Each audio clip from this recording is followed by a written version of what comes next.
Kleinkinderen zijn het kostbaarste bezit voor hun grootouders. Kleinkinderen zijn het lichtpuntje in hun leven. Men zegt dat de tijd alles uitwist, maar er is iets dat geen jaar kan uitdoven. De blik van een grootvader of grootmoeder wanneer zij hun kleinkind zien. Het is een bijzondere gloed, een mengeling van liefde, herinneringen en hoop. Want in dat kleinkindje zien zij het leven opnieuw met andere ogen. De ogen van zijn hart. Een kleinkind vult geen leegte. Het wekt wat de tijd had laten sluimeren.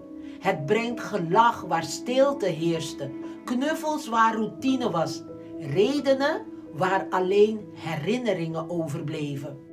Elke scheve tekening, elk verkeerd uitgesproken woord, medicijn voor de ziel, vreugde, een immense liefde die overstroomt.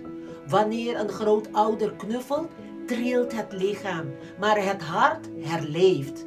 Die pijntjes en kwaaltjes worden vergeten, rimpels verdwijnen. Alleen dat moment telt. Een klein kind erft niet alleen bloed. Het erft dromen, geschiedenis, liefde en bij elke knuffel herinnert het zich zijn grootvader of grootmoeder dat het zeker de moeite waard is om te blijven. Als je van je kleinkinderen houdt, stuur ze dan deze video. Gewoon in zin.